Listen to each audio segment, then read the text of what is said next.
Upon a small, gray-stoned island grows pale green crystals all around. The soft, persistent green glow of the crystals cast colored light across the bluish-hued skin of two figures, mixing the tones into a dark, camouflaging gray-blue. Both are well-armed and by their postures well-trained, sneaking to the lake's edge to peer beyond.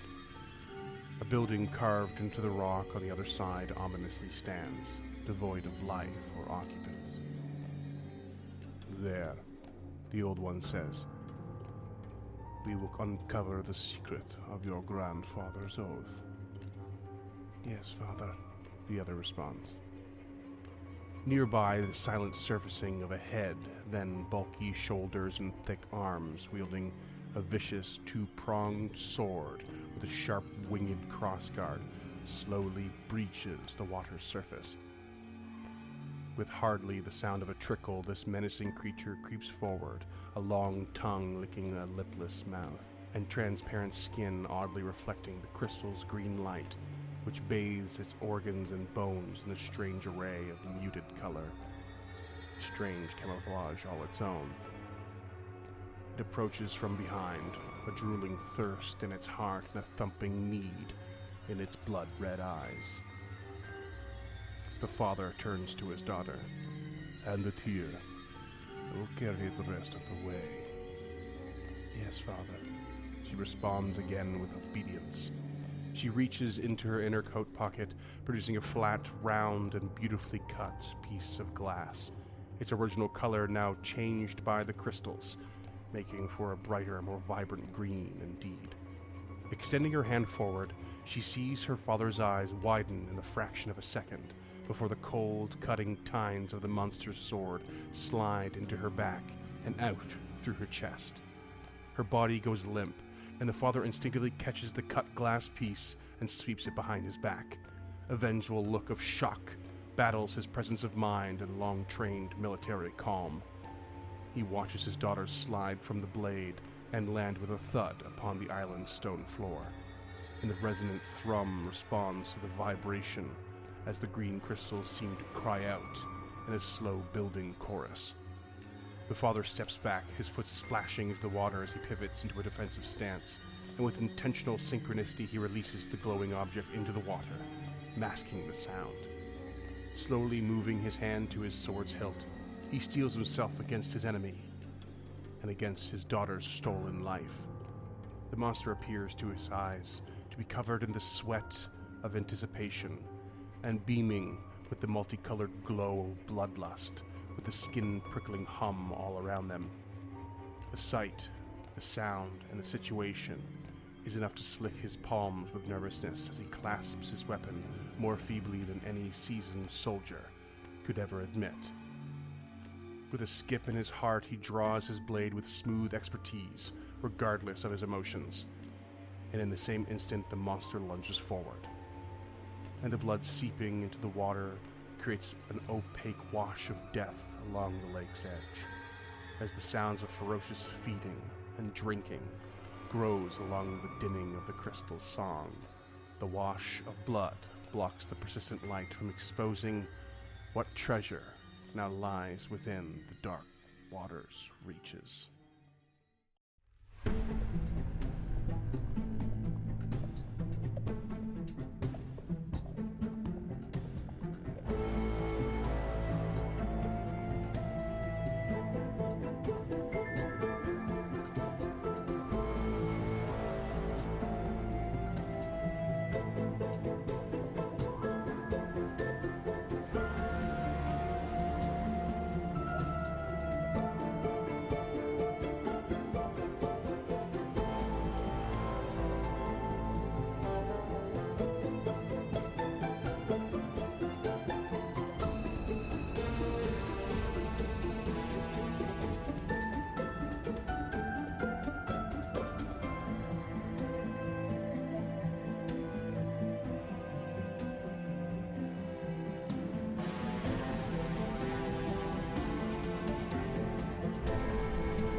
once I had regained my bearings, I was able to tell the heroes of the visiting Caligny and the attack that followed shortly after.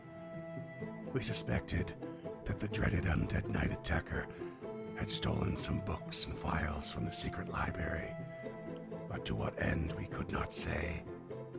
Lump tested the potency of the growing void energy of the gauntlet and found its power deadly strong, and the heroes took time to reflect upon what information Belcora would have sought to steal away.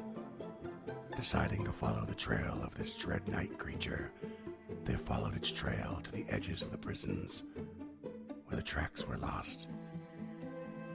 And visiting Dulac and the Calignys once more, they broke the news of Badley and the others' deaths in the library, and seemingly shattered what little hope remained within their leader. Thinking now of only pressing on, the heroes went to the iron ladder within the fungal forest and began the long climb down to the next vault, arriving in a massive cavern with another subterranean lake, in a sort of lodge, a hunting lodge within the Darklands wilds. So I recently got back from my honeymoon in the Grand Canyon. Congratulations. Thank you. It's super awesome being married. Cool thing. Wish it wasn't right around this time with the immigration policies of my country, but we'll get past that real quick. Speaking of other people that do come to my country that annoyed the hell out of me, though, British people, I'm going to need you to shut the fuck up and learn some trail courtesy, because god damn it, you do not have a full voice shouting conversation when we're walking in the Grand Canyon. Everyone can hear about you having a Chinese dinner and putting cheese sauce on it, you fucking heathens. I swear. You know what? I'm just going to change this. We're going to turn this around. We're going to make this a positive experience for everyone. Early segue into a left hook against the Brits. That's a bold move. Hell yeah. You do realize policy of this podcast is to make fun of the French, right? Like, I'm American. It was in my writers, allowed to make fun of British. Boston Tea It's Party type all of guy. overseas to Cam. It's just Remember, you're outnumbered here. We're British territory still. For sure, for sure. Part of the Commonwealth, baby. I got the king on my Whether we quarter. like it or not. my fealty died with the Queen. Heard that. I'm pretty sure some of your Fucking political Charles. parties are trying to turn into a republic instead of a monarchy, but that's a topic for another time. I want to know, what is a weird thing that you find fun or satisfying that most people would find painful or tedious? And for me, it is definitely hiking and walking. I love to just fucking walk. Like, just let me go. I'll walk. That and sharpening knives are like the two things that, like, I can just sit there and zone the fuck out, and just this gentle scraping sounds just soothes So if you the see brain. Cam in the park, watch out. The kid's got legs like a bucket of chicken. And sharp ass knives. What about you, James? You got anything? You seem like a creature of tedious or monotonous things. Tedious, that you enjoy. repetitive tasks. Well, that's just the autism, but outside of that, I got some things that I like to do. One of the best pieces of advice my dad ever gave me was find something you don't like doing that you have to do every day and learn how to make a game out of it or learn how to enjoy it.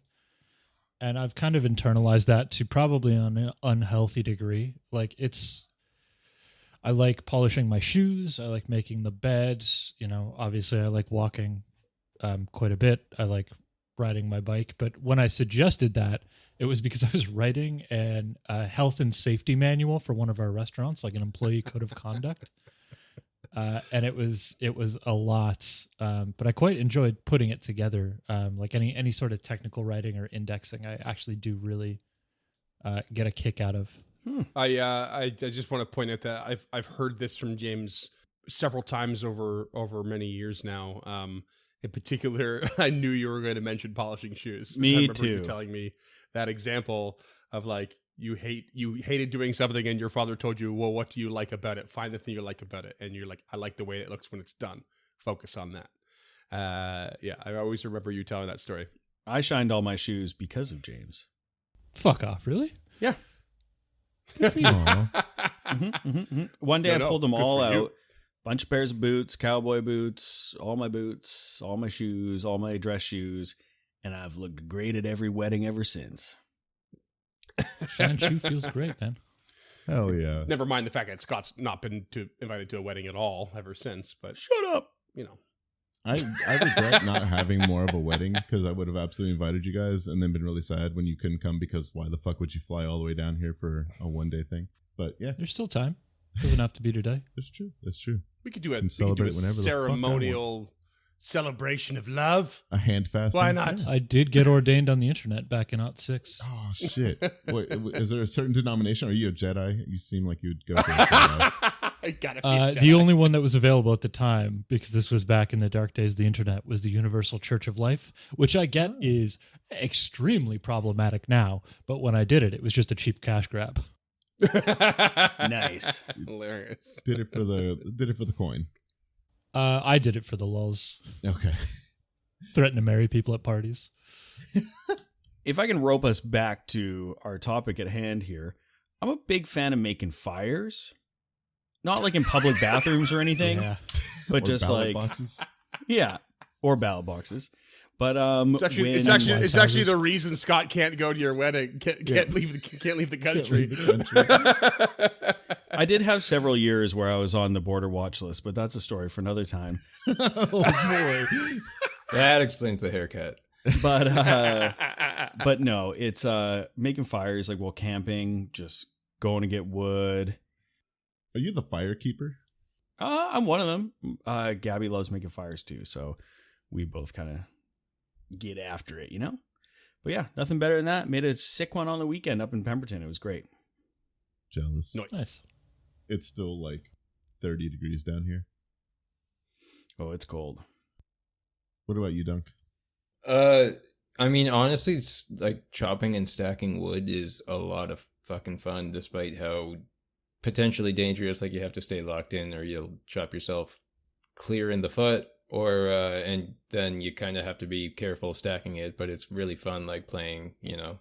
Hey, you can't zone out too much on that one. Yeah, it's just simple enough that you don't have to think too hard, but it's hard enough work that you know feel like you're accomplishing stuff, and then having a big old fucking pile of well stacked fuel that'll last you the winter is just satisfying as all get out. So Hell yeah. That kind of reminds me of how I used to describe my old job of a pipe fitter, is that it's just interesting enough to keep me going, but I could fix any problem with a sledgehammer. Yeah, yeah. you yeah, said honestly, that like one before, of the yeah. most rewarding jobs I had was doing landscape installation, where we're just going to like a brand new development and like rake out the rocks and put some topsoil on, and then you put some sod on and you walk away from it with like a gorgeous lawn at the end of the day, and that's Dust your rewarding hands as off. all fuck. Yeah. Mhm. Did for you, Fretman? Yeah, I wish I had a more specific example like all of you do. I honestly find most things in life to be annoyingly repetitive tasks. And for me, it's a little bit more about shutting out the fact that it's annoying rather than finding some joy in some of the repetitiveness. And I think maybe that comes from 15 years or so of working at a restaurant where it's a constant replenish and depletion. You're doing the same very many small things, like a lot more than people think a restaurant does, and then having to repeat them over and over because when you do it, it's for the purposes of use, and then when it's use, it's gone, and it's got to be rebuilt again, whether that's like batching your cocktails or preparing your food or doing roll-ups for cutlery, or just mopping the floor, like anything. It is a constant replenish and then use and then reset. And I just have had to learn to ignore that. I find it very annoying. It's like Steve Martin with his tinnitus. You just learn to live with it. You just move on. I do not find much joy in repetition. At least all like the tasks are so small that you're not so like belabored by one at any given time that you have True, to yeah, dwell on that's it. it. It's not like some massive project that gets fucking scrapped the day after it's implemented or the week after, something like that. It is a lot of small things, but it's it is in bulk, and I prefer to ignore it if I can.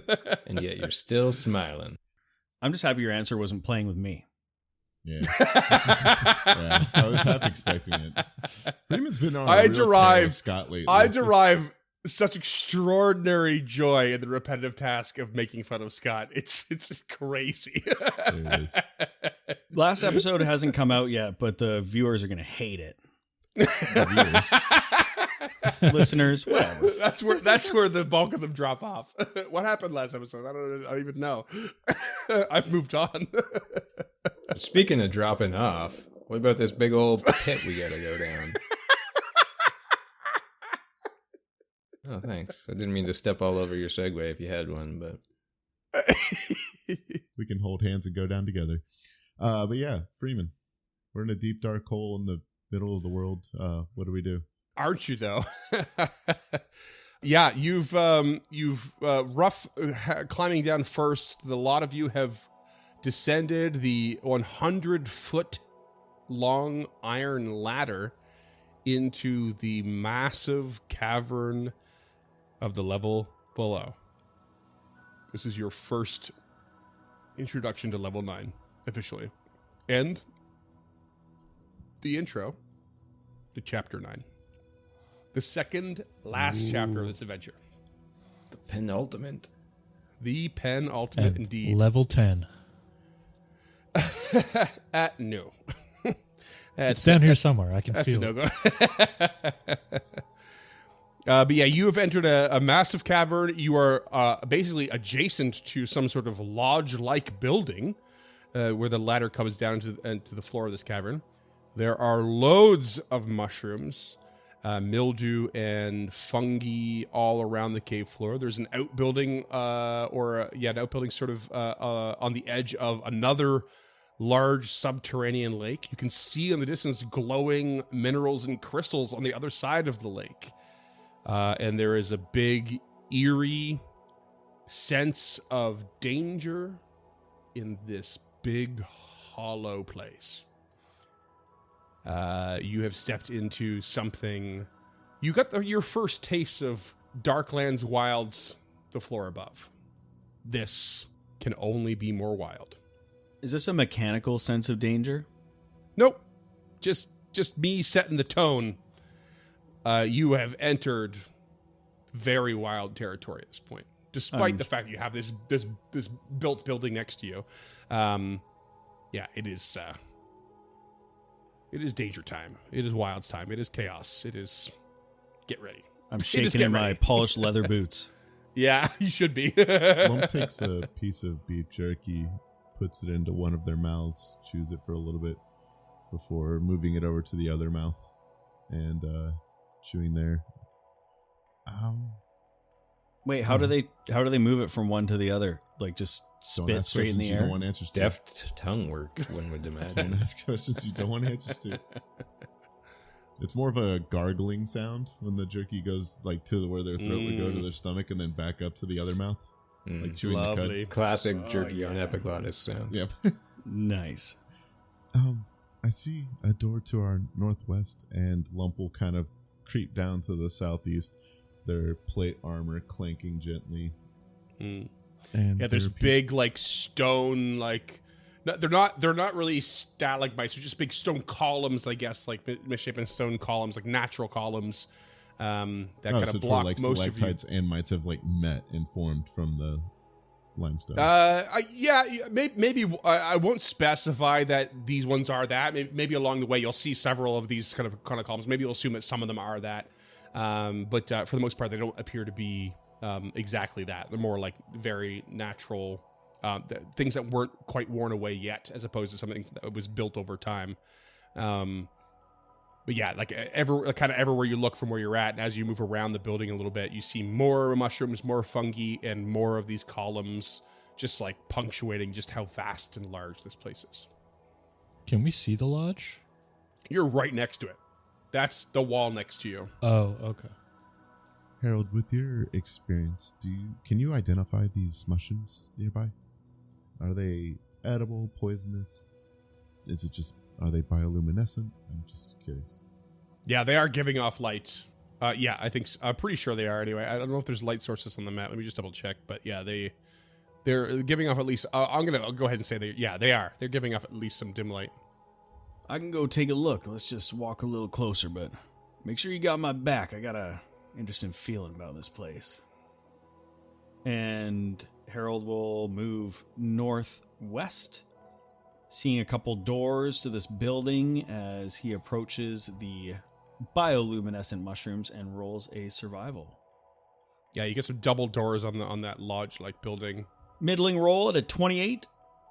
Oh, that's a pretty good number. You would think that most of these mushrooms are not dissimilar to the ones above, where for the most part they are not dangerous. You don't have to worry too much about getting too close to them or touching them or them releasing like jets of spores of poison or anything like that. They're just, in fact, some of them might even be delicious.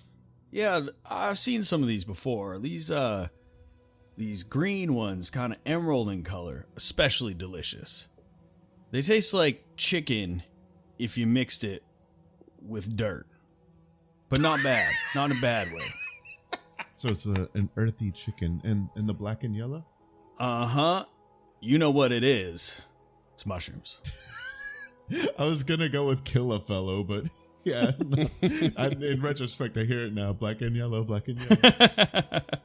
That's a early 2000s joke for the listeners. Yep.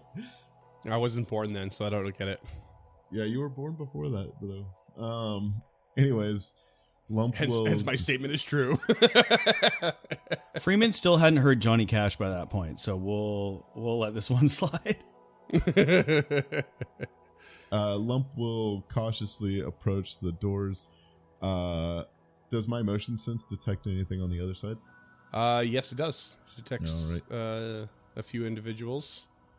You also see the outbuilding to your west has a single door available as well. But you're up against these double doors, and you detect some subtle movements of 3 different individuals behind that door. And sorry, just to clarify, these buildings are made of stone bricks, or? They are made of stone. Yeah, they are hewn stone. They are. Oh, so clearly manufactured or they are constructed. They are constructed. Okay. Yes. Yeah. And tell me about the doors. God, you're gonna make me find the old journal entry for this. Ruff's taking the detect magic action while you're looking that up. Harold is avoiding notice. Cavern ceilings are about 40 feet high. Despite your climb was 100 feet, but the cavern ceiling is about 40 feet high. Smaller caverns would be about 20. And this building is somewhere around 12 feet in height. And you can see the doors are made of a very sturdy wood, but it looks very similar to a door you discovered on the level above, in that it is a sort of fungal wood that's like quite extra sturdy. Beefy. Tell me about the roof. It's a beefy door. It's tiled. Okay. But flat. What does it smell like down here? The scent of the water is quite obvious, but it's less brackish than the one above, less fetid, but still not fresh. It's certainly stale. Most of the scent you're getting, though, would certainly be from sort of this stagnant lack of like any airflow and like the mushrooms. The mushrooms really release, because they are releasing spores and different things as they grow and spread. But yeah, you're getting more of that earthy kind of note. And finally, is it warm or cold? It is fairly warm. Yeah, it's a nice tepid temperature. You're welcome, listeners. Get immersed in this shit. You know what? Have a hero point, because we need more of that. Hey! Not just to keep me on my toes, but it's good to set the scene. Lump will hold up a kind of like bloody looking stump, and 3 little mutated fingers will like sprout from it as they nod towards the door. Harold will sidle up next to them at the more northern door, avoiding notice. You going single door or double doors? Double. Okay. Nick will do a southern saddle. Mm-hmm. Okay. So Nick's flanking one side of the doors. Ruff will be about 15 feet behind with eyes on the doors and taking that detect magic action. Rough, you detect magic. There is magic. On the doors or beyond the doors? How pinpointy is your detect magic right now? When Ruff says it, Lump will just swap to casting detect magic. Okay. And you're casting this at Mine is 5th specific, level at this yeah. point. Yeah, minus to the 5 foot square. Yeah, mine will only ever be third. So yeah, how pinpointy is the magic at this point? I for pinpoint detect the magic. source of the highest level magic like an imprecise sense. I don't know the exact location, but I can narrow it down to within a 5 foot cube.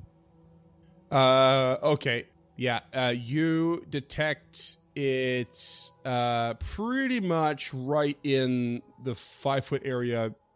That's like in front of, in the center of, and behind the seam between these double doors.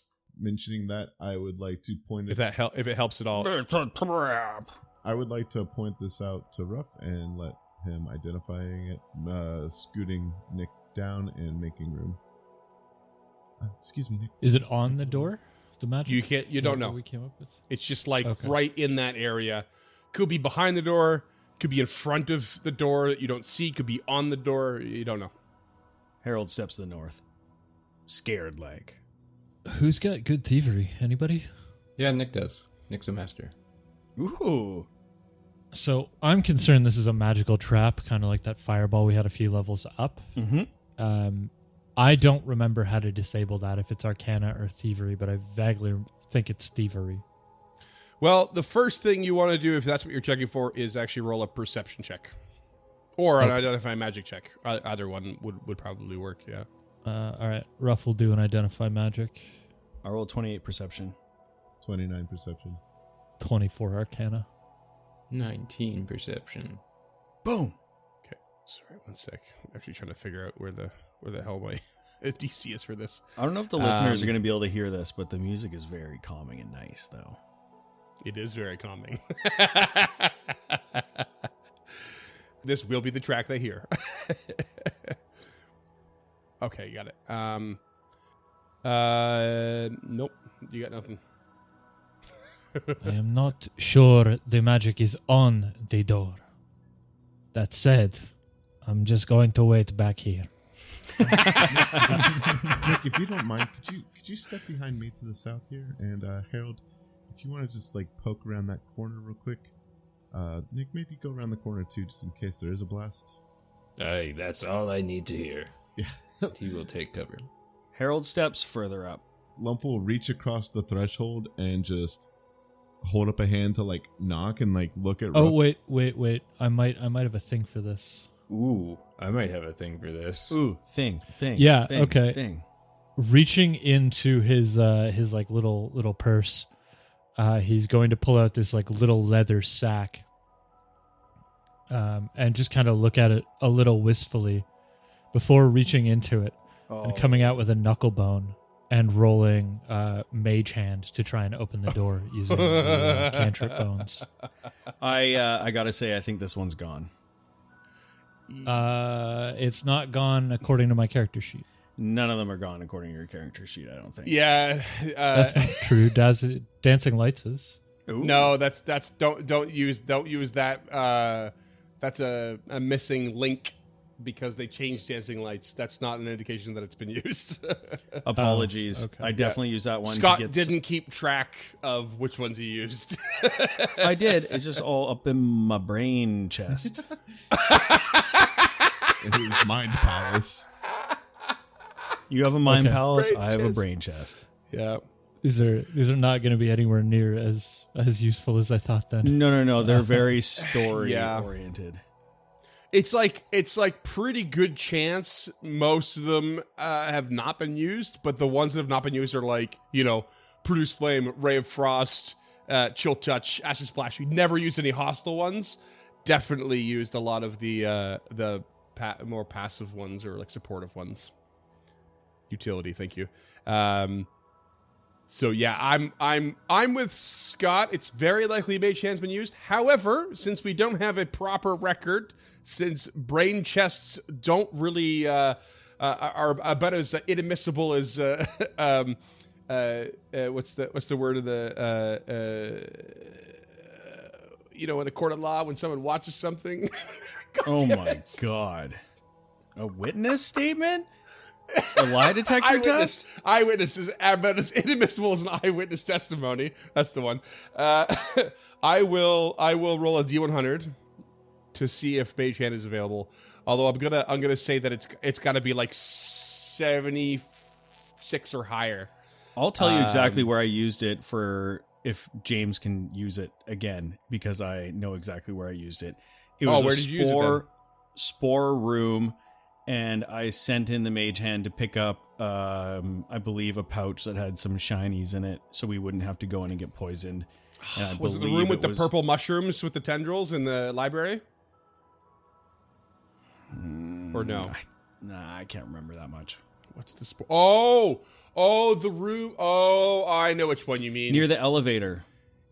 Like, Yeah, it the was. first Yeah, elevator. I don't remember what floor it was on, but there was the one with like the mold, and it was like the whole room was filled with spores, and no one wanted to stand in it. Yep. No, yeah, okay, never mind. Forget the D100. Scott's right. I'm quite sure. Okay. Sorry, I just know that some Sorry, listeners James. gonna get at me for that one. So, hey, listener, that I've was gonna removed get it at from me, the list. Fuck you. If you can Yeah, think there of you go. any others, please let me know so I can remove them from the list. We'll take this offline, James. Lump watches Rough fumble in his pockets for a minute and a half before just kind of patiently I got something. waiting, I got something. Never mind. and then Never mind. reaches across the door frame to like go to knock on the door. Like, As they're doing that, Nick's gonna stop them and say, "Oh, I think I have something for this." And then just get behind me, Lump, and we'll pull out an insistent door knocker. oh shit! Wait, you could just put this on the wall right here. We could go through the side. Sick. Oh god! So he will. So this is a door knocker that's shaped like an eagle, a bird clutching a ring in its talons, or a gargoyle. Let's go with a gargoyle. Yeah, that's cooler. Yeah. Whimsical little gargoyle. Shaped like Brooklyn. Perhaps one of these side doors, the side walls. True, very true. Well, what about like right here? Not where the door is, but just to this. Affix it right here. Sure. So they think it's to where the door is. We just want to draw them doorwards, right? Okay, I'm with it. Yeah. Okay, do you want to explain to the listeners what this is doing? Oh, right. Yeah. Okay. Sorry. I've been spending this time reading it, and now I need you to explain. Yeah, the insistent door knocker. Once per day, I can activate it with an interact action and affix it to a surface. So it fuses in place and creates a usable door within the surface. Any creature can move through the door normally as if the door had always been there. The door can penetrate up to 1 foot of material, so thick material such as heavy stone walls can cause this effect to fail. Expending this use for the day. A thin layer of metal in a wall, floor, or ceiling also causes the effect to fail. You can use an interact action to release the door knocker from the surface and return the surface to its previous shape. So, I guess you're as long basically as it's creating 1 your foot own door. thick wherever we are. How thick is it, Freeman? How thick? So if I affix it to this right next to the door, This is so cool, by the way. Really hard for me to say no to this. The only justification I might have for the walls on this being thicker, as much as a foot thick or more thick, would be that very dangerous creatures can lurk here, so they want the building to be more sturdy. That being said, it feels like I'm trying to find a reason, so I think you're okay. Yeah, have a cam point. Yeah, take a What?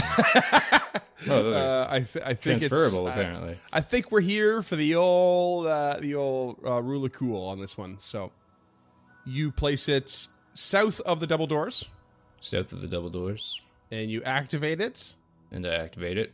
and a door is suddenly created.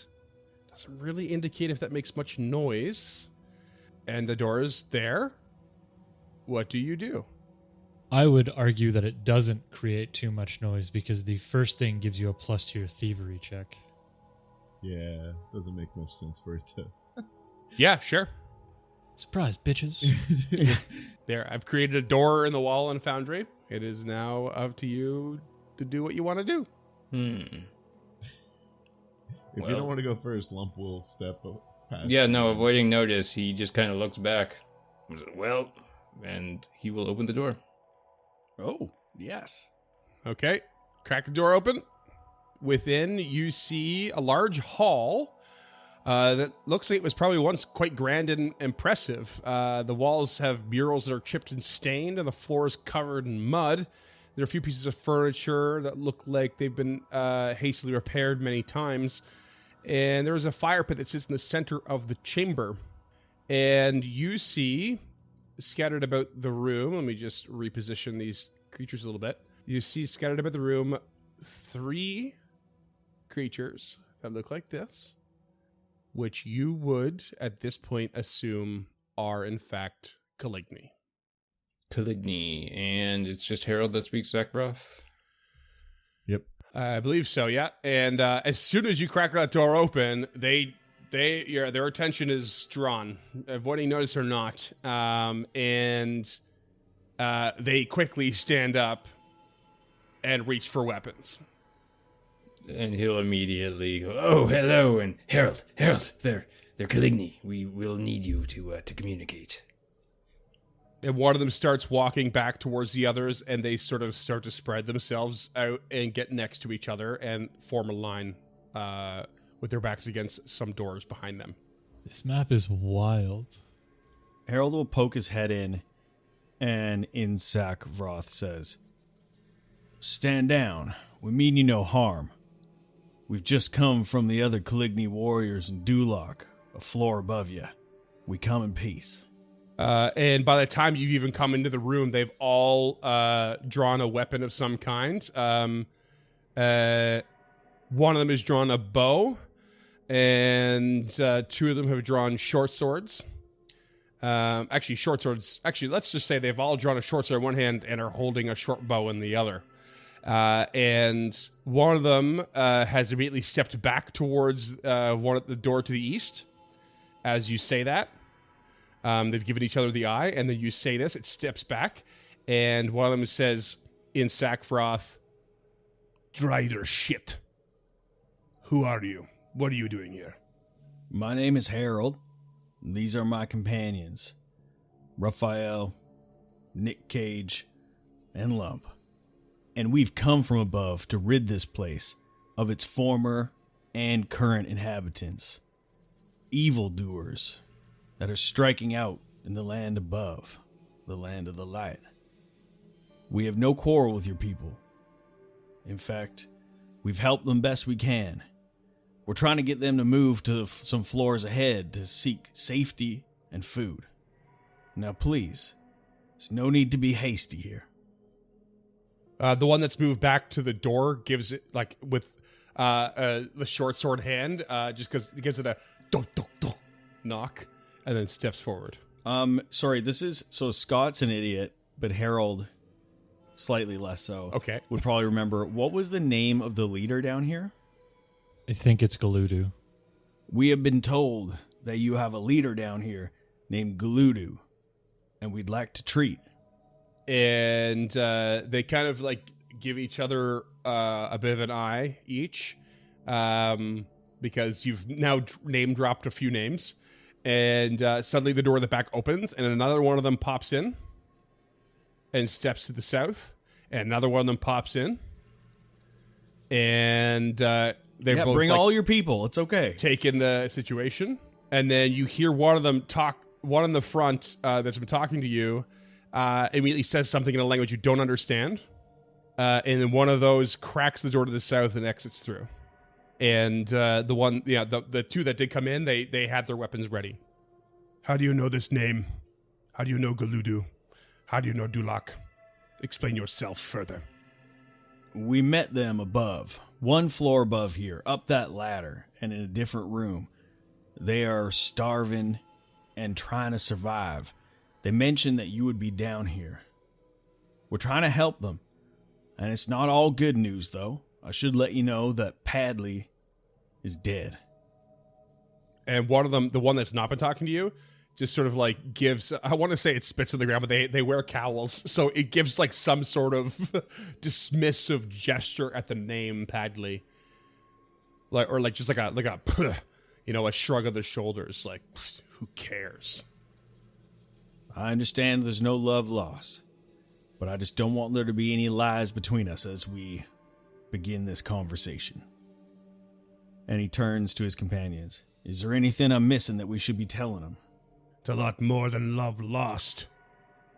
Those cultists abandon us. They try to stay there towards the surface. They don't seek out a new home. They've given up. Love lost. Betrayal is what it is.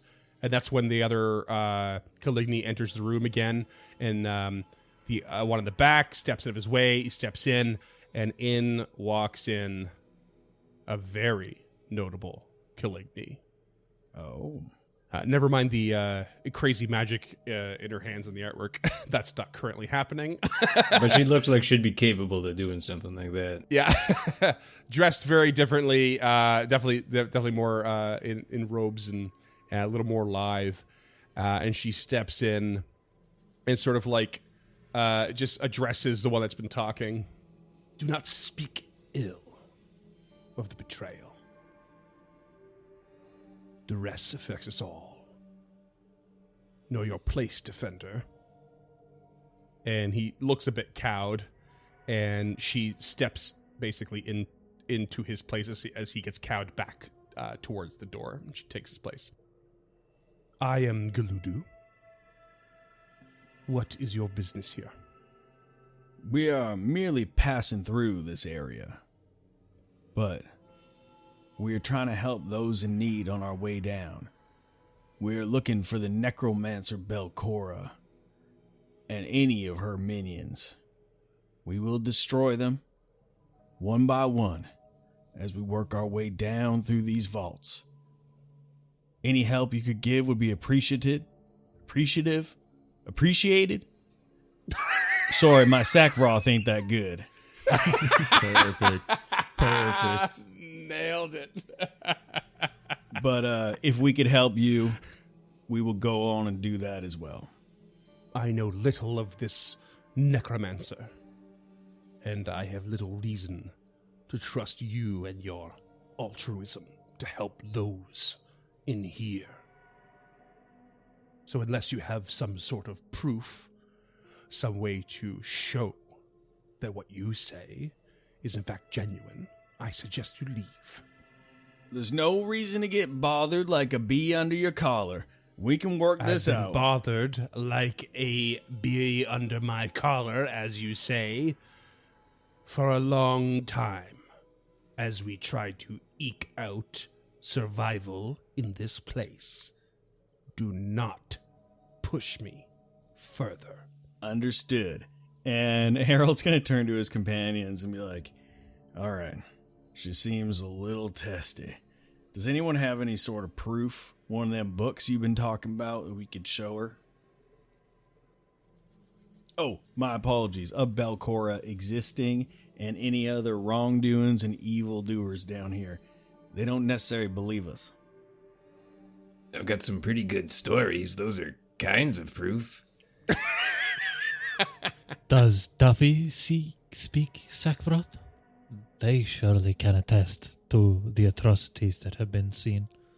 I only speak of the crimes done against me, with all the things shoved down my gullet without my permission. As Duffy says that, Lump will reach in and pull out the Whispering Reeds. Those aren't crimes. That's show business, baby. Hold still. There is also the pendant of Eurivian somewhere that perhaps could... What about one of them? What about them reeds or Belcora's notes or something like that? Wait, but they can't read whatever it's in. Whispering Reeds was lost in the Great Loot Purge of 24. It's in the stash. It's somewhere. It's somewhere there. It was definitely on Tulok's person. The That is, yeah. That guy's dead. Who cares? roll me a Yeah, fuck that guy. Scott. Roll me a perception check for a sense motive. It's a not so good, but a 26. 10 on the die. Because I think you're doing quite a good job on taking the lead here, and you, for the very first time, managed to very smoothly correct your misspeaking of a word. I'll give you a hero point to roll on that if you like. That's right, baby. Scott taking drive-bys and a compliment here. Yeah. Carson strains. All right, that's a 2 on the die for an 18. Oh boy. Okay. Perhaps we offer them a gift? The only thing I'll give you is that the longer you take in trying to figure out what to discuss with these creatures, the more on edge they get, and the more ready they are for hostilities. You've already wasted a very short amount of time, and they are ready to pounce. Okay, You haven't left yet, and they're not interested. we need something quickly here now, y'all. Quick perusal, Freeman, just because Lump is more military-minded. What weapons do they all seem to be carrying right now? Short bows and short swords. Okay. And the Galudu has a dagger on her belt, but otherwise is unarmed. And if you want to roll me a warfare lore, I will. I might be able to give you something a little extra. I would love to. I would love to roll higher than a 7 for an 18. Yeah, I can't give you anything else. I'm afraid. Yep. Oh, That being said, if anyone wants to quickly roll a recall knowledge check, I know you already know what Caligni are, but you don't know what these kinds of Caligni are. I might be able to give you a little extra on these creatures. we also have the portrait of Volok.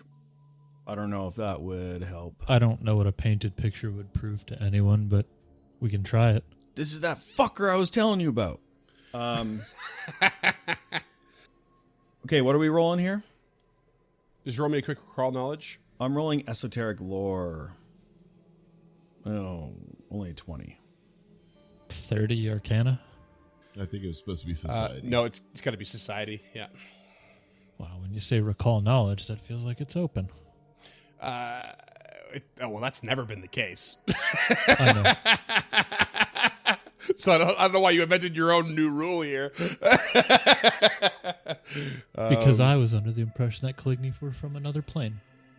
Okay, hold on. I'm gonna use a hero point because fuck it. That's a 36. Esoteric lore, baby.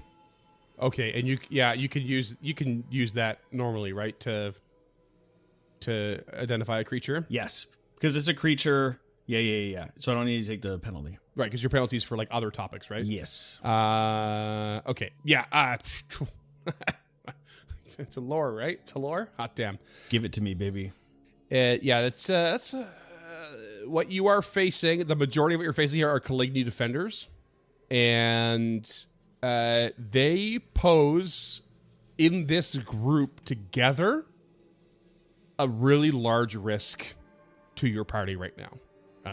They are intelligent, well coordinated, and can probably fuck you up as a group. They are very martial. They have innate spells they can cast to their advantage. They will use poisons upon you. They do suffer from light blindness, but because this room is already illuminated, they've already adjusted to said light blindness as much as they can. And but they know their weaknesses. And their leader is a unique creature, but you still managed to roll enough for a regular success. Definitely a powerful spellcaster for them to have survived their surroundings. The best of that group of Caligni, the smartest, the brightest, the least likely to succumb to some sort of cult variation, are here and ready to like not fuck around. You are in proper danger if you engage or allow them to engage you. Okay. Do we have that list of the floors? Yep. Oh yeah, Okay. these are the hunting grounds. Perhaps someone wants to pass that up. Now, we had some sort of map or list of the floors. You probably do know it, having been filled in. Presumably, that would be vital information that would have been shared to you along the way, I think, when you first got introduced to the adventure. Right, yeah, but what I'm thinking is if I can show this to them and let them know that this is what floor we're on, what floor we're going to, and Yeah. So you don't have like a diagram. It's written in a book. right, You but know, that's it's- fine even because yeah. if we can be like, hey, this one is called the hunting grounds, up above was the farm, and down below is the fucking super death chamber. Okay, yeah, and so you're the point is to show them that you know a lot about what this area. I'm grasping at whispering reeds here. God, you're on fire, Scott. What's going on here? Another backhanded compliment there. I loved it. It's like an open-faced shit sandwich. Both hands splat. So, yeah, if someone I mean- produces the book, Harold will say, I don't know what languages y'all can read or speak, but this book has details about this place. We're currently on the hunting grounds, as provided by this. Above us, we have a farm, laboratories, arenas, libraries, all sorts of places, and we are going down. We're heading down towards our final destination, at the bottom of these abomination vaults, the temple to Nimbaloth. So we do have blueprints for the top 3 levels: the ground, the library, and the servants. Okay. And on those blueprints, it does say Phase 1, Revision 4, B. Haravex. Give me that. They're in the journal entry, Sure. PC information, miscellaneous maps. Okay. Oh yeah, because you did find maps. You did find detailed maps along the way from different sources. Only of a few levels, yeah. Yeah. The rest were just described in the book in the private library, which I think was what was stolen by the Hell Knight. So, stepping yeah, after you say forward, this, like, Galud is just like, I fail to see what this has to do with us. It has to do with what you're doing here with us now. You have something to do. Congratulations. These are hunting grounds. Our entire life has been hunting grounds. You speak of levels designed for such a thing above? Luxuries. I don't care. My people will survive. That's what I do care about. And you seem to be interfering with that attempt at survival because you will not go. Why? This is your last chance, mind you. Should I listen any more of what you have to say? if we can remove this evil, you will be able to live in this place in relative harmony with the creatures that you know from around here. If we can remove what is going on, we can create a safe harbor for you. We have been trying to do the same above for your kin. Although I know that they have betrayed you, we are trying our best. Duloc needed help, and we helped her. In fact, she was infected by some sort of creature. It was playing with her mind, and we ridded her of that infection. Truly, we wish no quarrel. But if we can have a symbiotic relationship and move through here in peace, help each other if we need to, it would be best for both of our causes.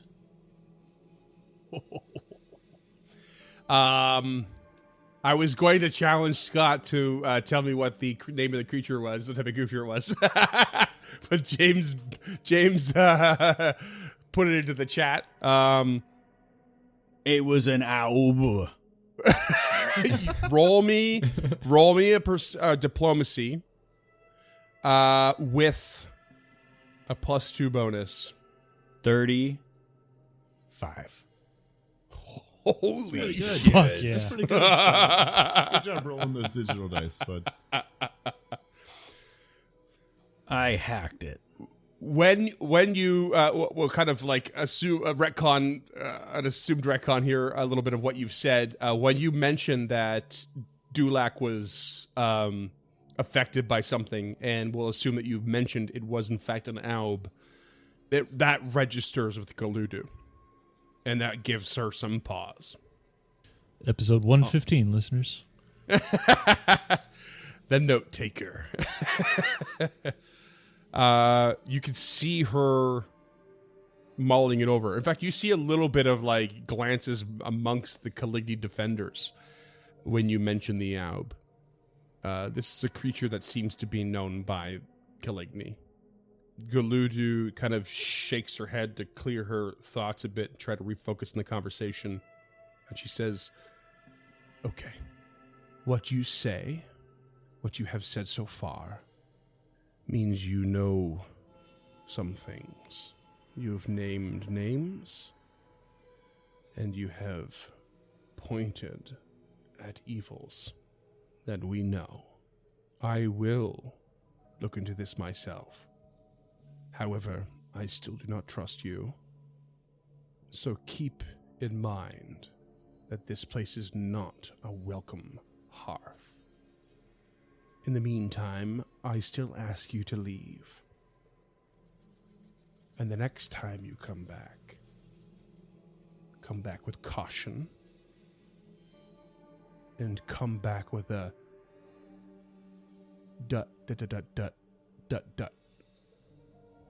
She basically gives you a code of sorts to, like, let them know it's you at the door. A shave and a haircut. Oh, that was a knocking pattern. Yeah. She, like, basically, hand on the wall, gives you a knocking pattern, and assumes you understand what that means. We understand. It was a pleasure to meet y'all for the first time, and I hope we can move forward together. We bid you farewell. And Harold will step out the door. She turns immediately and starts, like, goes to gesture to, like, give commands to the other Caligny, and says something in Sackfroth instead of Caligny. Roll me a perception check to see if you catch it. Fuck it, I'm hero pointing that. That was a 19. All the hero points today. 30. You hear her say to two of them, go back to the Bright Walkers. And then she catches herself, realizing she's speaking Sackfroth, and switches back to Caligny and starts commanding everyone else. And they all kind of, like, start separating their way. The three that were in this room originally start walking up to the door that you created and, like, basically at a distance escort you out. And Lump, you can sense some shifting of furniture within the room, basically, as the door is shut and they prepare for, as much as they can, not the same sort of intrusion? No, infiltration. Yeah. Yeah. All right, Yeah. Nick. Moving a bookcase so we can't play the same song twice. Yeah. They start moving the anything shelves all over the walls. And after the door shut, Nick just says, "And I'll be taking my door with me," and uses one action to take the door knocker off. Perfect. Lump will look over at the other door and just shrug. Should we check over here? Is that something we want to risk? I mean, Harold, that seemed like it went mediocre at Harold best, doesn't need to I would explain. think, by body language and context. Are we allowed to rummage through their other building? They looked very tense. Harold will have disseminated basically everything that was said once it got out of that room. Cool. Yeah. Perhaps we don't trespass further then. Lump will put their grubby little hands back in their pockets, kick a rock, and start marching south. I'll go ahead and give Nick a hero point too for remembering to use that amazing item and facilitating quite the experience. Thanks. By sort of catching them by surprise. Yeah. Yeah, unless Freeman has something, like Lump just kind of wants to... What's this? Lump sees the thing. What do you see a thing? What are you doing? Sorry, explain to me more what you're doing. You just said Lump Lump is just sorts of sees a thing. Lump, Give me something after going. kicking the rocks and being told don't do a B&E, which is, as been described, their favorite thing, will start to march southwest along the shoreline. And as they do, their light will kind of splay across the mushrooms, exposing 2-3 creatures to the southwest. Oh yeah. Lump seeing them will squint their eye. Yeah. So let's roll me a perception check real quick, because there's a part of this map. This map is quite big. In fact, this map in Foundry is split into like 3 pieces. But I still want it to. I still want. Yeah, it's huge. I still want it to be bigger than that. So there's a certain swaths of it that I want to imagine are farther distance away. And your light extends to what? How many feet for the 120 feet? 120 feet. Okay. What'd you roll for perception? Oh, I rolled a 2 for a 19. Okay. Whatever it is, Cam sees. I'm gonna say Lump does not right now. Wow. Yeah. Okay. So Lump will just continue along, trusting everyone to follow. Should we not be going back for a Dulak in the rest of the Caligny? We had found them safe harbor, no? We have, but I also would like to get a better sense of the lay of the land before we continue climbing back up, climb back down, and facilitate this. If there's something else we can find down here, then wouldn't it make more sense to go up there and rest after we've explored down here some? And as I mentioned, they feel like they've been betrayed by Dulak and her people. Yeah, they don't seem to get along. I don't think that they want to come down here, or vice versa. Harold continues to follow Lump. Okay, so what you've done. Okay, so just for listeners here, you've gone from the lodge, you've ignored the outbuilding, you've gone to the coast, the shoreline of the subterranean lake, and you are following that along with.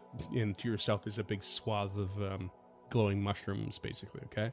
Yep. And that's what you all are doing. Or does anyone have anything to say about beyond going to the Caligny? Is anyone want to go a different direction or what have you? Just gotta make sure conversations happen before someone starts wandering off and everyone follows randomly.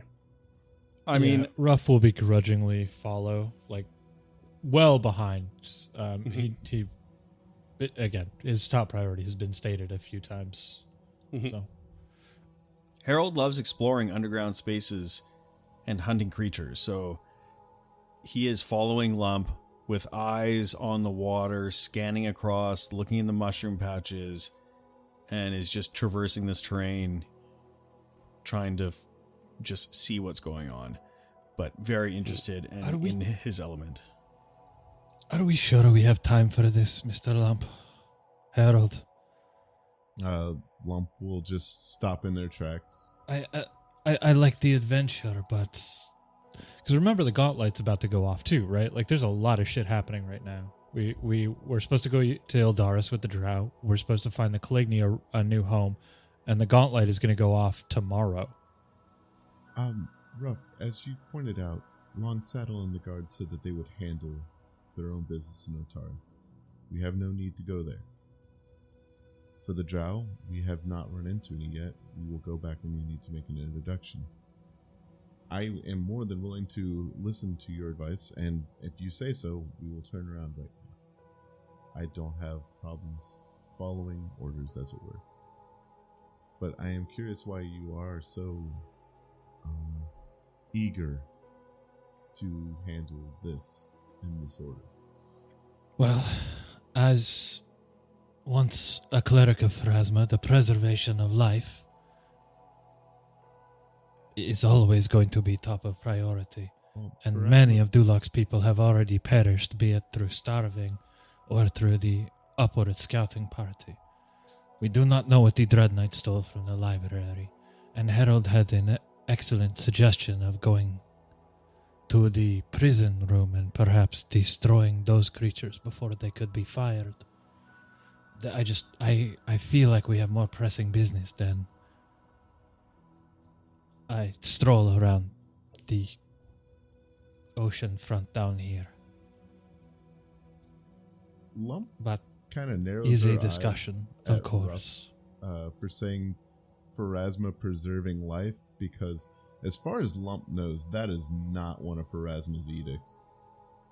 Like, Pharasma is, ancient prophecies, making sure people are laid to rest, but she is ultimately the goddess of death and does not care. Like, everything must die and come to her. She doesn't care if you die early or not. She cares if you're undead, but she doesn't care if you die.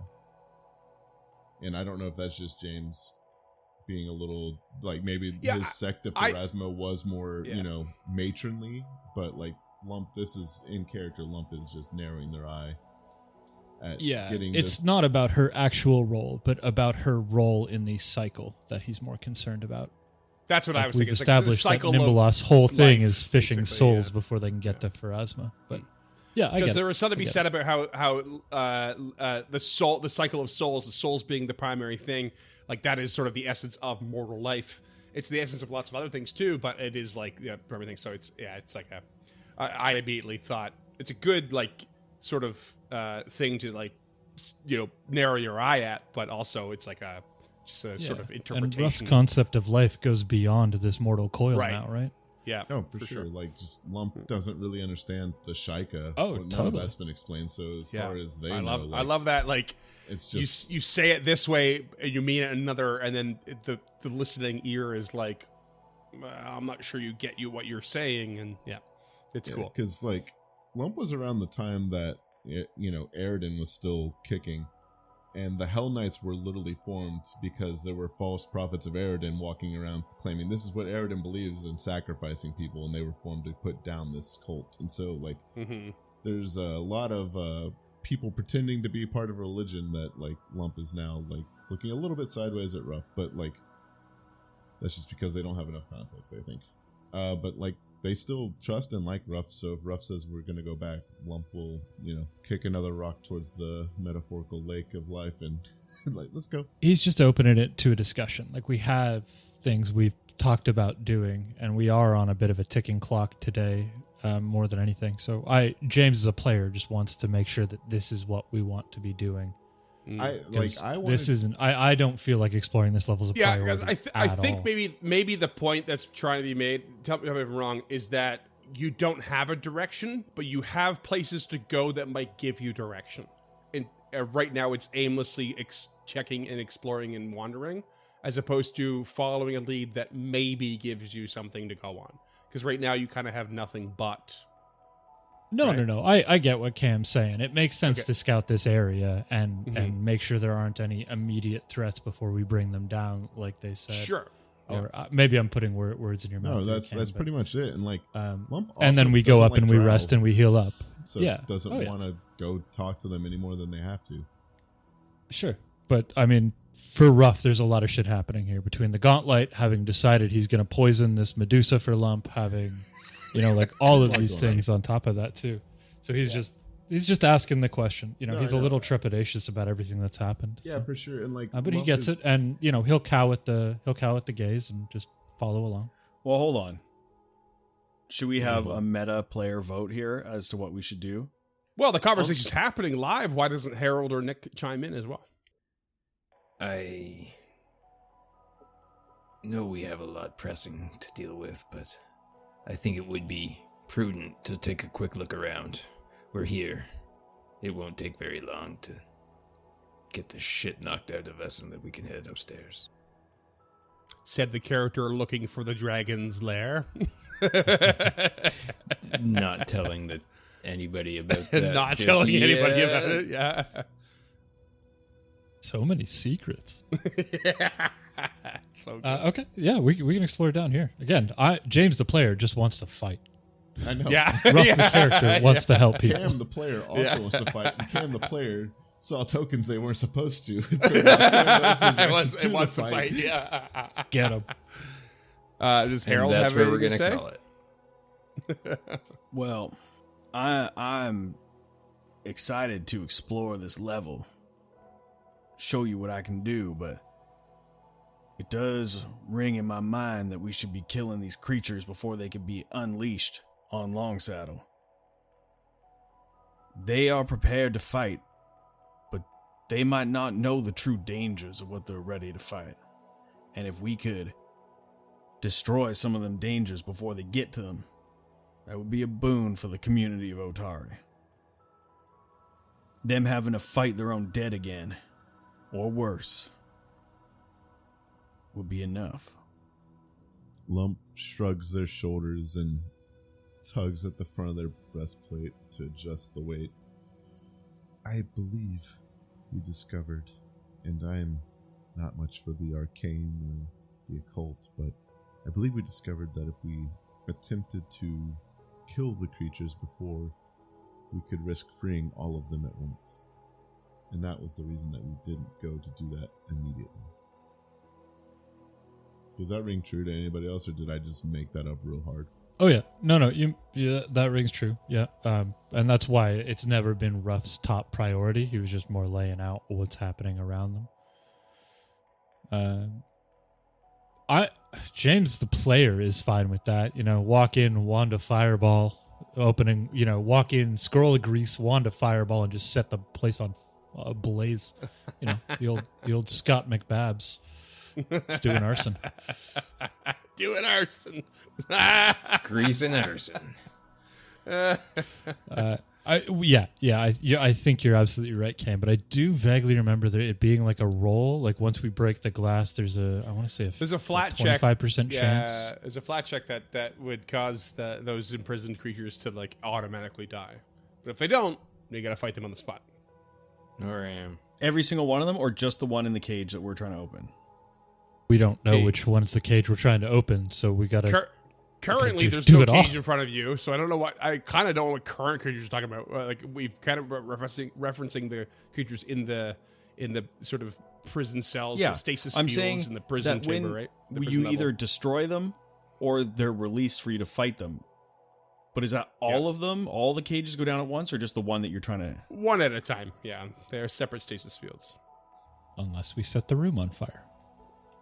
Yeah, I mean, I'm just remembering how long it took Krucka to bash his way through that stone, and he was way better at hitting things hard. Through the one that was than like any of us. defunct. Oh, yeah. Yeah, and it took a long time. Like it's yeah. Like none of us have adamantine gear. Like unless you just want to like, I'm completely like Lump has no ties to Atari, so Lump does not care if a bunch of town guards and Long Saddle die about it. Like they said they got it. Well, they got surely it. Lump has a very loose, lingering tie in that it was the first time in a long time they were treated like a person. They don't want anything bad to happen. But I know they Lump also, also gave that up. But yeah, like at some point after, yeah. Lump literally said Sal is dead. There's only Lump. Like Yep. that. Oh, yeah. Lump's made it clear that they have no. Yeah. They tried to suggest we go to Otari, and it got shut down because of Long Saddle. So this makes sense. I guess we're just going to continue exploring this level for a little while and see what pops up next. what's everybody's vote? We seem to be at a crossroads, and that's where you meet the devil. Ruff looks around for some pale moonlight. Harold pulls out his fiddle and just starts playing it expertly. Who else has an infernal contract? Harold, what do you vote? I vote we kill the creatures in the cells. I vote that we continue here until we find a satisfactory answer to if this is clear or not. I vote we get to Dulak and bring her down to Galuto. So that leaves you the tie-breaking vote there, Nick. Uh-oh. The tie-breaking? The Follow three your heart. separate things? I'm actually surprised the prison thing even came up again. I have no idea how you even got there. I'm so confused. It got but- brought up, and then I was like, fuck, maybe we should do this. Yeah, No. we talked about it in 129 when we came back. Yeah. Nick, let your selfish heart take the lead. I think Lump is correct here. We're here. We will have to explore this level. We might as well take a quick look around, and then we can help the Caligny. It's settled then. We continue forward. As you say. Ruff will keep his sword drawn and shoot a forlorn look back at the ladder as he catches up with the rest of the party.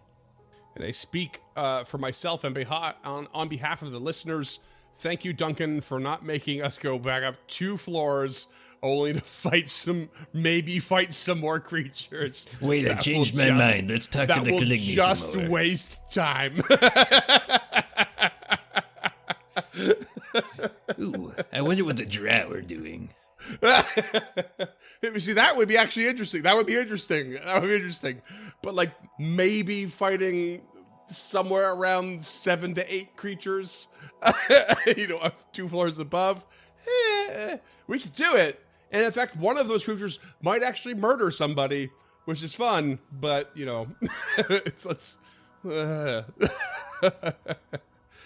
okay. So Maybe Rin wants to have some tea. I wonder what Kevin's up to. So, That freak. didn't you know? Don't you know? He's the BBEG. He's been up to a lot. He's got so much going on. I've never seen him and Belcor in the same room. He shows up. He shows up in a dark cloak, and he's like, "Call me Darth Jar Jar." Boo hiss. Boo hiss. Okay, so you have effectively voted to continue along and explore. Basically, same track of mind. Get the nooks and crannies. Make sure your back is covered. Thin the herd of danger. And you set out, continuing to the south, I assume, along the shore here. So as you do, everyone roll me a perception check. Ruff is going to take the avoid notice. Nick is scouting and had a Okay. 27 on the perception. Okay. 21 for Ruff. Lump is going to take the defend action and 36. Oh, okay. Harold would like to... Is there a survival-based exploration? Exploration Yeah. activity?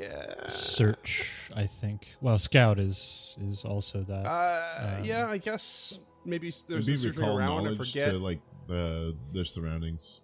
But, yeah. Cover tracks. Yeah, that's doable too. I'll just avoid notice. Yeah, there's covering tracks, or probably for the best. Lump, you notice that as the water's edge reaches the wall to the southwest, there is a very, very narrow ledge that you could climb along very gingerly that would lead to the mouth of a cave over yonder. As you round the sort of cluster of fungi that you are near, you do spot the tokens you saw before. You spot a little gathering of creatures, and you realize that your light is about to spill across the cavern towards them very quickly. How do you respond? Have I got a glimpse of them to be able to make an identification? Do you have dark vision? No, I have dim light. No, then no. You catch a glimpse that there is something there, multiple somethings there. But if you see them, they're gonna see you. So you have to make a snap decision. Yeah, Lump is not stealthy, so just gonna see if they're friends. If not, we're gonna fight about it. Okay. So you step forward and you see the first thing you see at a distance is a very gaunt-looking, bluish-hued creature. You can't make out the full details, but I will show all of you this: a humanoid Oh, that is armed. Hot. is it the whip, James? yeah, Is that what's doing it? A very is the or whip is it chain? the Is leather it belt mini skirt? The see-through legs. Yeah. The see-through legs. Oh, yeah. the transparent skin. Is that what's Oh, that'd suited be. for you? Oof, I don't know. You put a bicocket on her head, and oh boy, yeah, you see what is very obviously a guard to an entrance within these caverns, and your light flashes down the cavern towards her, and she shifts, and then another one behind her shifts, and you see you can see a couple others start to gather up as they become very alert to your presence. Hello. Do you speak common?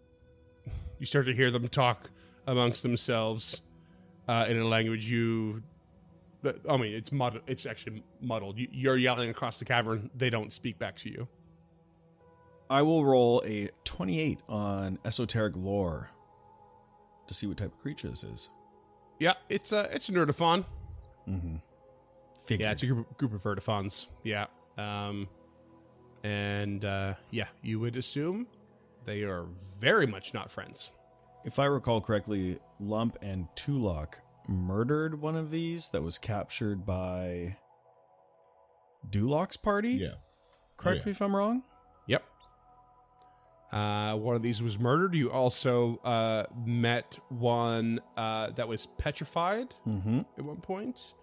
And you also murdered or fought a flesh-warped Urtifon, the Molventalk. In the tavern. No, outside the tavern, but I think same level. Or in that area, Okay. anyway.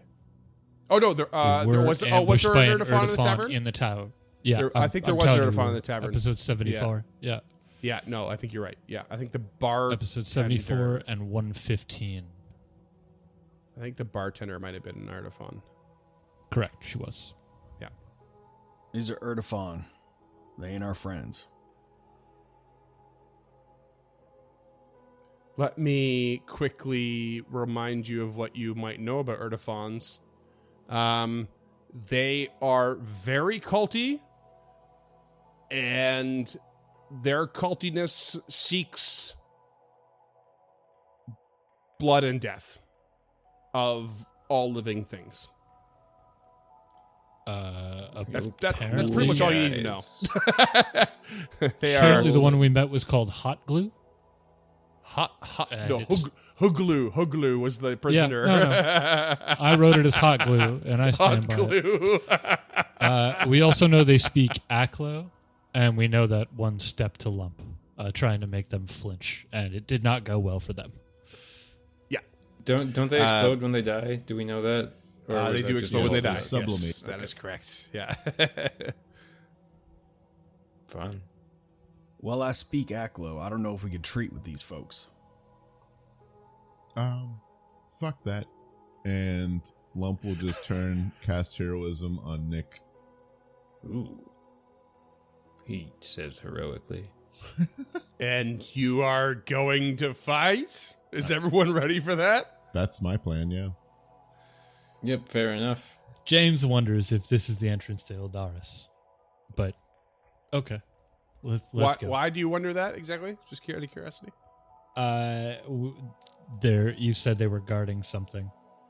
Some sort of an entrance. Yep. I don't think they'd be a part of Eldaris, though. Ildaris is a trade frontier city. Anyone can be part of it. It's not a Black city. Cowboys were It's there. not a city. It's an Outpost. outpost, Yeah. right? Outpost at best. Yeah. But frontier town, like Fair enough. that's where the weird go to chill. But I don't think Ruff sees any of this with his low light vision. So it's fine. Let's go. Okay. So you call out. You get a response of a huddling of these creatures, which then ready themselves to defend. And you cast a spell and run in. Yep. Okay. Yeah, So Nick will yell out in Aklo, "Hey, fuck you guys!" And I think it will stop. and I mean that's where we're gonna call it. And we'll roll initiative next time. Such a Not- tease. Not our greatest any new episode, but I mean, fuck you guys is pretty decent. Hey, man, sometimes you just gotta go out on a "Hey, fuck you guys." Fuck you, Brian. How about that?